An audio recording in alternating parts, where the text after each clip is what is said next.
Comment ils vont? L'un de ces pilotes va forcément sauter. Et oui, chez Red Bull, en vue de 2025, il y a trop de pilotes pour les baquets disponibles. Chez eux, il y a 2 équipes qui font 4 baquets, GFS merci, et donc 5, voire 6 pilotes candidats. Pour les nommer Liam Lawson, Yuki Tsunoda, Daniel Ricciardo, Sergio Perez et Max Verstappen. Le 6ème, c'est le petit bonus avec Isaac Hadjar qui est aussi un candidat. Dans cette vidéo, on fait le tour des profils, on va parler de la possibilité d'un départ de Max Verstappen, parce que oui, ça fait partie des options. Je vous rappelle qu'il y a une crise interne chez Red Bull, même si elle s'est un peu calmée. Et je vous dis qui je dois se faire éliminer, sachant qu'il pourrait y en avoir plusieurs. À la fin, il n'en restera qu'un.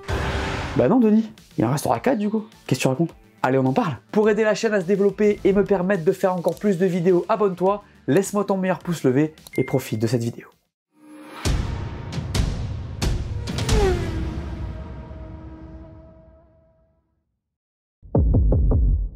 Le premier pilote dont on va parler, c'est Liam Lawson. Parce qu'on est sur un profil intéressant. Lawson, c'est un pur produit de la filière Red Bull qui est vraiment beaucoup mis en avant par la marque en dehors de la piste. C'est un vrai ambassadeur. Et on a bien vu qu'il était une véritable option pour prendre un baquet. Parce que l'an dernier, il en a pris un.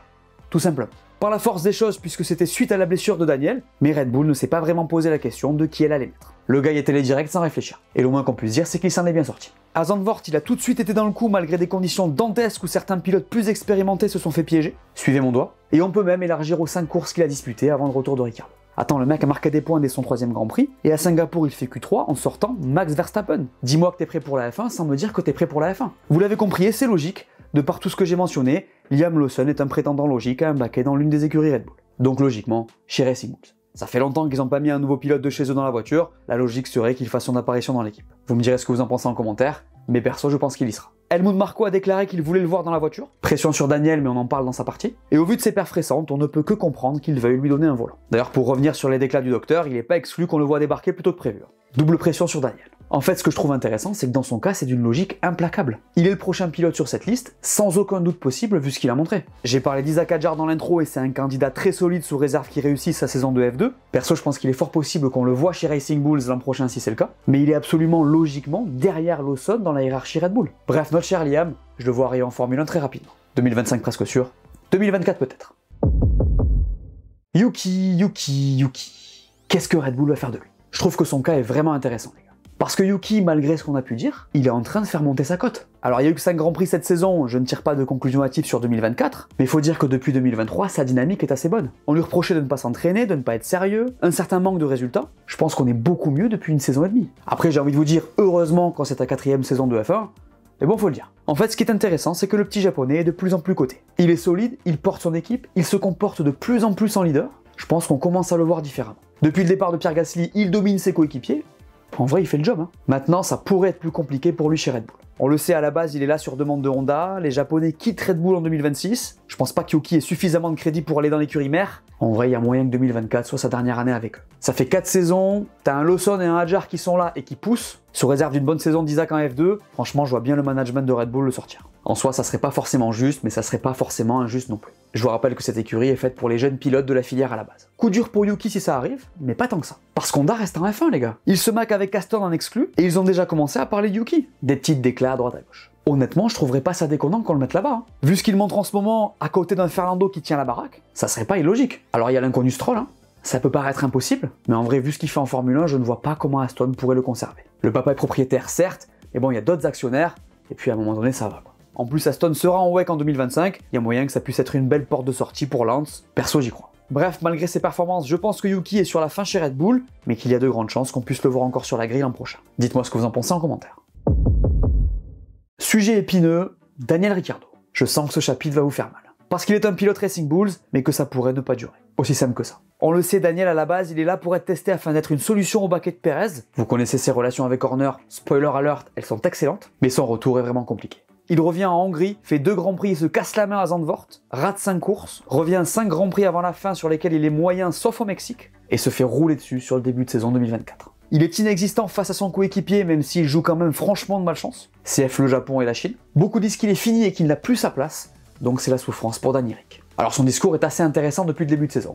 Il persiste à dire qu'il a toute sa confiance et que ça va venir. D'ailleurs en Chine, avec un nouveau châssis, il était clairement en lice pour les points quand il se fait striker. Mais là, on a bien compris que l'histoire pourrait tourner court. Je fais référence aux déclarations d'Helmut Marko qui dit vouloir Lawson en 2024 dans la voiture. CQFD donc, à la place de Ricciardo. Pour moi, il est logique qu'il faut lui laisser au moins une demi-saison. Il est pas au niveau, je suis d'accord, mais franchement, depuis son retour, il est vraiment malchanceux. Attends, le gars se pète la main après 2 grands prix. Soyons pragmatiques. Donc j'ai envie de lui laisser la demi-saison, il y aura eu assez de courses pour justifier toute décision, qu'elle soit de le garder ou de le sortir. Après, très honnêtement, je pense qu'il fera partie de ceux qui vont sauter, il sera même probablement le premier. Le plan Red Bull pour moi c'est cuit, Pérez est ok cette saison, lui non, c'est mort. Et vu la strat de Red Bull et la promesse de ces jeunes pilotes, je ne vois pas la logique de le garder chez Racing Bulls. Du coup, par respect pour le pilote, je lui donne une demi-saison pour s'exprimer. Si ça continue comme ça, il y a de grandes chances qu'il saute à l'été, mais dans tous les cas, je le vois pas vraiment continuer. Comme d'hab, les commentaires sont à vous. Parlons maintenant de mon ami Checo Pérez, parce que la situation est un peu complexe. Sergio, c'est sa 4e saison avec l'équipe, et sur le papier, il fait le job.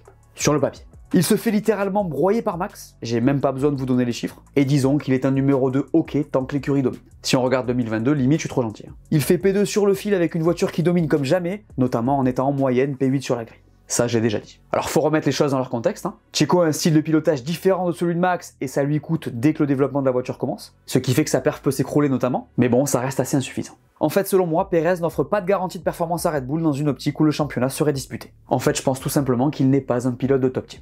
Il est excellent quand il pilote pour des écuries de milieu de tableau, mais face à un monstre comme Max et à la pression qu'une entité comme Red Bull peut mettre, je pense qu'il n'est pas à sa place. Alors son début de saison est très bon, beaucoup plus constant que ce qu'on a vu l'an dernier, mais bon, c'est vrai aussi que si on regarde son nombre de points cette saison après 5 grands prix comparé à ce qu'il avait fait en 2023, eh ben on se rend compte qu'il y a 20 points d'écart. D'ailleurs, Checo, il commence à être vocal vis-à-vis d'une prolongation, et il a été un peu calmé par Christian Horner. En gros, c'est trop tôt. Et je comprends. Pour moi, sur le marché, il y a mieux que Checo, en fait. Alors, c'est pas dit que qui que ce soit aille challenger Max. Perso, je le vois pas. Mais quitte à avoir un mec qui est moyen, autant faire évoluer ton line-up, non? Après 4 saisons, tu domines comme ça peut se faire. J'irai peut-être pas jusqu'à faire monter un Lawson direct. C'est vrai que Ricciardo a probablement laissé passer sa chance. Mais t'as un Sainz sur le marché qui fera au moins aussi bien, qui a la cote, qui est motivé, et qui est issu de ta filière à la base. Alors dans cette vidéo, j'ai dit que je le voyais plus chez Merco, pas de souci. Mais en vrai, chez Red Bull, je le considère forcément comme une alternative à Pérez. Il y a aussi un certain Alex Albon que tu peux aller chercher si tu le veux vraiment, selon moi. Il y a des possibilités. Alors t'as probablement pas envie d'aller te faire broyer, mais si tu tentes pas ta chance, je sais pas pourquoi t'es là. Donc j'ai quand même du mal à voir Checo garder son baquet.